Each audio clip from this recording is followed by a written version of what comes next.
Hello friends, I am HL Gupta. I am going to start a new syllabus CMA final SFM paper 14 की study material की सारी solution हम बनाने जा रहे हैं। ठीक है ना बेटा। स्टडी मटेरियल की सॉल्यूशन की बनाते समय आप लोग को जो मैं भी बना रहा हूँ सिक्योरिटी वैल्यूएशन का क्वेश्चन बना रहा हूँ। तो सिक्योरिटी वैल्यूएशन ऐसा कुछ नहीं है, आपने जो इस सिक्योरिटी वैल्यूएशन, तो सिक्योरिटी वैल्यूएशन में मैं आपको जस्ट आपकी जो सीएमए इंटर में फाइनेंशियल मैनेजमेंट में कॉस्ट ऑफ इक्विटी आपने पढ़ा हुआ है उसके बेस पे क्वेश्चन मैं बनाने जा रहा हूँ। एक्चुअली क्या होता है, हमें मार्केट प्राइस पर शेयर होता है, this is the value of security, value of security, तो ये निकालनी होती है। तो value of security different different condition में डिफरेंट तरीका से निकाला जा सकता है। उसके लिए क्या किया जाता है, तीन तरीका है। एक तो तरीका क्या है, when there is a constant growth,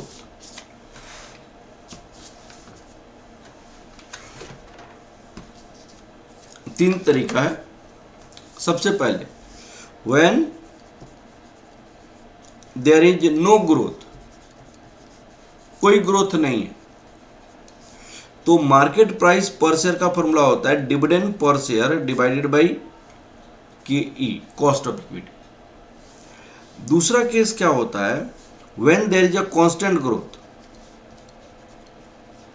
there is constant growth from first year, from first year, हमेशा ग्रोथ कांस्टेंट ग्रोथ है, तो उस केस में मार्केट प्राइस पर शेयर का फॉर्मूला होता है D1 यानी एक्सपेक्टेड डिविडेंड, और यहाँ पे KE माइनस G होता है, जिसमें G कांस्टेंट ग्रोथ होता है, कॉस्ट ऑफ इक्विटी D1, और D1 इक्वल टू क्या होता है D01 प्लस G। अब आपको तीसरा क्या होता है, आपका तीसरा केसेस, ये D1 इसको कहते हैं P0 कहते हैं, करंट मार्केट प्राइस कहा जाता है। तो एक बात आपके दिमाग में आपको रखना पड़ेगा, क्या रखना पड़ेगा कि अगर सपोज कीजिए यहाँ पे 0 पीरियड है, यहाँ पे 1 है, वहाँ पे D1 है, तो ये कांस्टेंट ग्रोथ जहाँ से होगा वहाँ पे हम क्या करते हैं, आपको P0 निकालने के लिए हम एक साल के बाद वाली डिविडेंड रखते हैं, एक साल के बाद वाली dividend D1 KE minus G, जो निकालेंगे उसके बाद एक साल के बाद वाली डिविडेंड को रखेंगे। ठीक है ना। अगर मुझे पता करनी होगी, सपोज कीजिए यहां पे 0 1 2 3 4 फिफ्थ ईयर से ग्रोथ कांस्टेंट हो गया। कहां से ग्रोथ कांस्टेंट हो गया, फिफ्थ ईयर से, तो यहां पे मार्केट प्राइस क्या निकल सकता है, P4 निकलेगा। अब P4 निकलेगा तो यहाँ पे D5 होगा। फोर्थ ईयर का निकालने के लिए फिफ्थ ईयर का डिविडेंड रखेंगे और नीचे आपका सेम हो जाएगा, नीचे आपका सेम हो जाएगा। और वैल्यू ऑफ इक्विटी का मतलब होता है present value of cash inflow, और ये सारी फॉर्मूला जो बना है उसी के फॉर्मूला के बेसिस पे बना हुआ है। ठीक है, तो ये हो गया, दूसरा ये हो गया, और तीसरा आपका when there is a variable growth, when there is variable growth, अगर वेरिएबल ग्रोथ है तो इस केस में क्या करते हैं, calculate dividend up to variable growth. Variable growth, जब तक आपकी वेरिएबल ग्रोथ हो रही है तब तक आप डिविडेंड निकालो। Calculate market price per share when growth is constant, when growth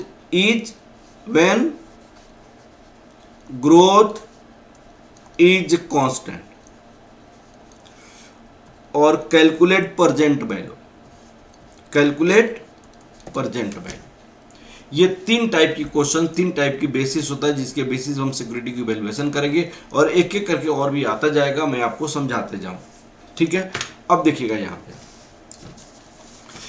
पे सबसे पहला इलस्ट्रेशन आपका क्या है, इंडियन इनकॉर्पोरेट करेंटली पे अ डिविडेंड ₹10। अभी का डिविडेंड कितनी है, डिविडेंड पर शेयर ये ₹10 है। It will be constant during the life of the, ये हमेशा कांस्टेंट है, life of the corporation and perpetual. मैंने आपको ये कह रहा है कि यहाँ पे अगर आप इन्वेस्ट करते हैं तो 1 साल 2 साल 3 साल 4 साल 5 साल इन्फिनिटी पीरियड तक ₹10 डिविडेंड मिलेगा, ₹10 डिविडेंड मिलेगा, ₹10 मिलेगा, ₹10 मिलेगा, ₹10 आपको डिविडेंड मिलता जाएगा इन्फिनिटी पीरियड तक। और कॉस्ट ऑफ इक्विटी आपके पास दिया हुआ है 14%। Required rate of return investor कितनी है, 14%। What will be the value of stock at zero growth, zero growth में? तो वैल्यू ऑफ स्टॉक आपका इसमें क्या होगा, value of stock that equal to P0 dividend per share divided by market price per share, ये यहाँ पे KE तो ₹10 है, यहाँ पे 14% है तो ₹10 डिवाइडेड बाई 0.14, तो कितना आंसर आ जाएगा, 10 डिवाइड 0.14 आपका आंसर आ जाएगा ₹71.428 71.428 आपका आंसर हो जाएगा। क्लियर हो गया बेटा, 71.428 आपका आंसर हो जाएगा। ठीक है, अब हम आगे की ओर बढ़ते हैं, नेक्स्ट क्वेश्चन की ओर बढ़ते हैं। देखिएगा ये क्वेश्चन आसान, सुनिएगा। ML limited is expected to grow at the rate of this per annum, हमेशा ग्रोथ आपको कितनी है, 8% है, ग्रोथ रेट आपका 8% है।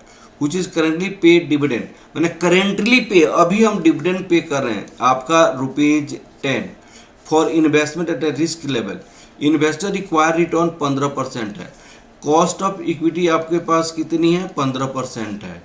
What is the estimated value of stock, what is the estimated value of stock, what is the estimated value of stock बोला है। तो भाई ये कांस्टेंट ग्रोथ का है, तो कांस्टेंट ग्रोथ जब है तो आपका क्या फॉर्मूला लगता है, when there is a constant growth, तो कांस्टेंट ग्रोथ के केस में ये वाला फॉर्मूला लगता है। ठीक है, तो आपने ये वाली फॉर्मूला के केस में हम क्या करेंगे, market price per share that equal to P0 value of security, value of security that equal to value of security, क्या फॉर्मूला होता है, D1 KE minus G। D1 का मैंने क्या फॉर्मूला बताया था, D1 equal to D01 plus G। तो D0 आपके पास ₹10 है, 1 प्लस ग्रोथ रेट 0.08 है, तो कितना हो जाएगा, 10.80 हो जाएगा, 10.80 आपका हो जाएगा।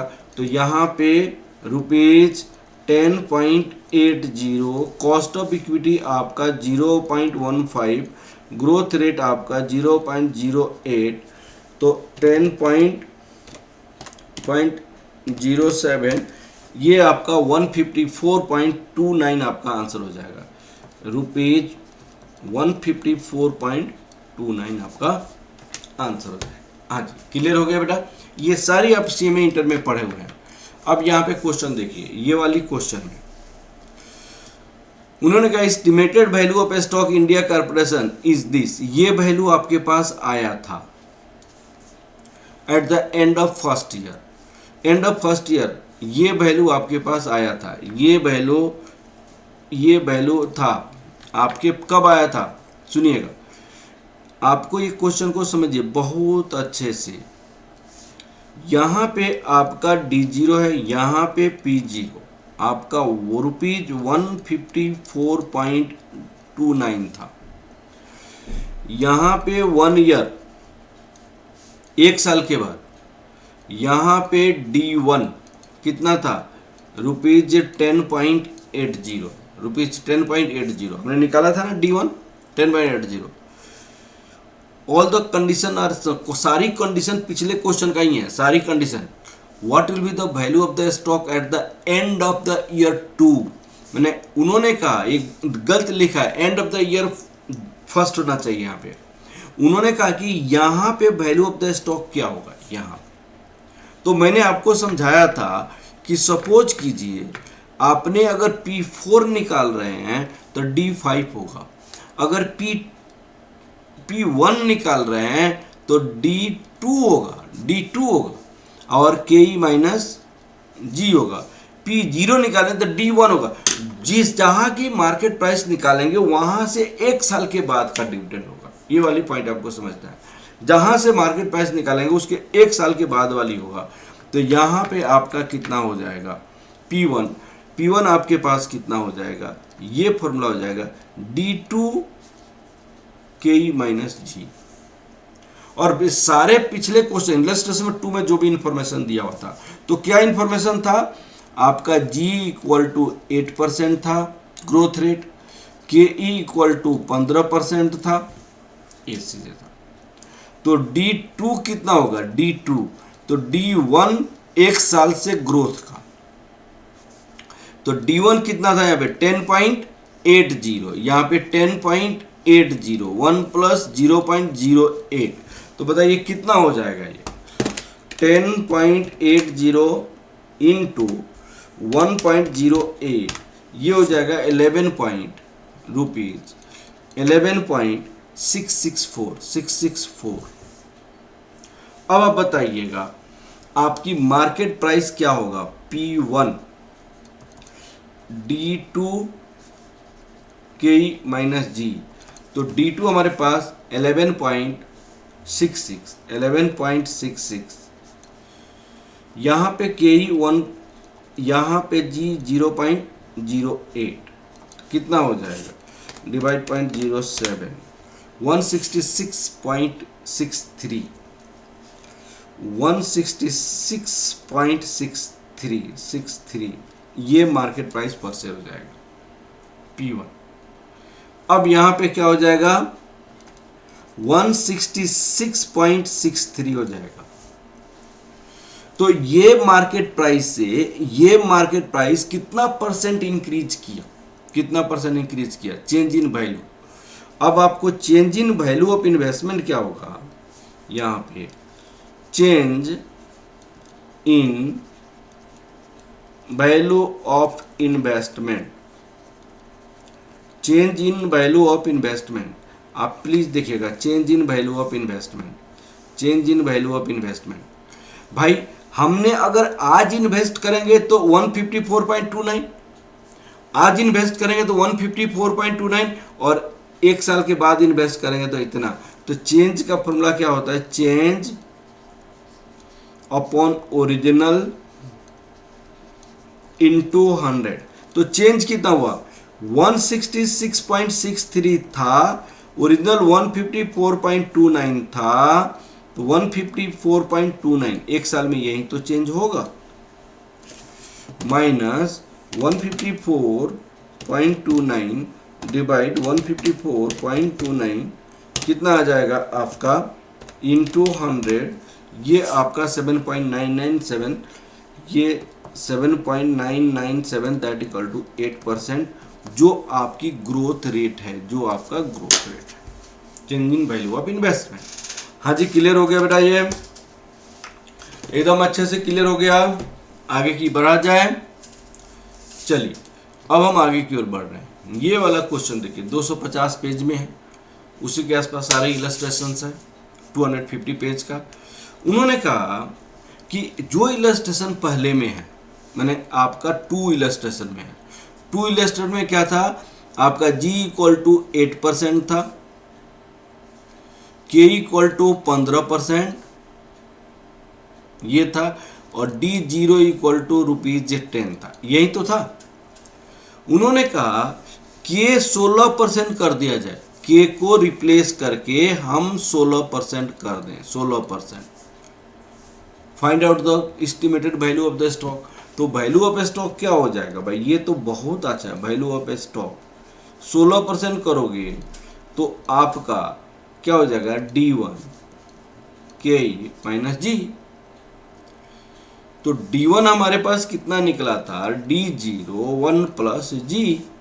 तो D0 कितनी है आपका 10 रुपया, ग्रोथ रेट 0.08, तो आपका 10.80, तो ये 10.80 हो जाएगा, ये 0.16 हो जाएगा, 0.08, अब बताइए कितना हो जाएगा ये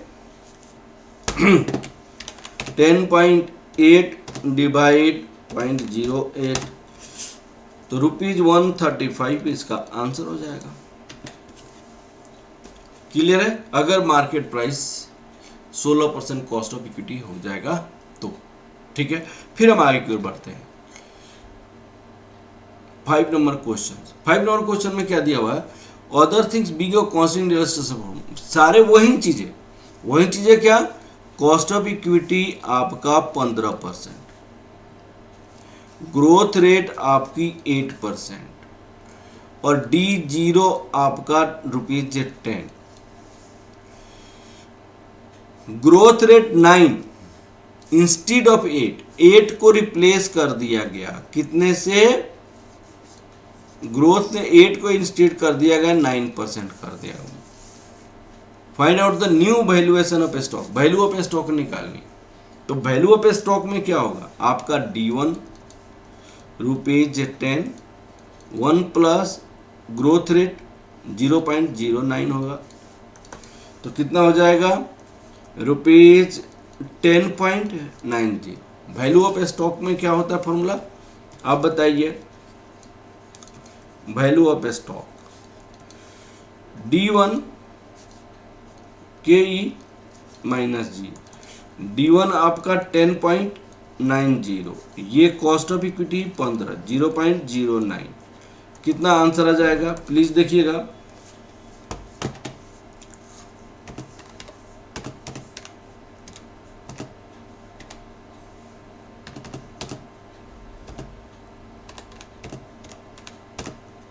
$181.67, ये आपका आंसर हो जाएगा। ये आपका आंसर हो 181.67। अब आ जाइए। ठीक है, इस तरह हमने आपको कितनी इलस्ट्रेशन किया? 5 इलस्ट्रेशन किया। बहुत इजी इक्विटी वैल्यूएशन में क्वेश्चन दिया हुआ है, सारी इलस्ट्रेशन आपको कंप्लीट करके मैं आपको सॉल्व दे दूंगा। Okay, thank you. Okay, thank you बेटा, थैंक यू।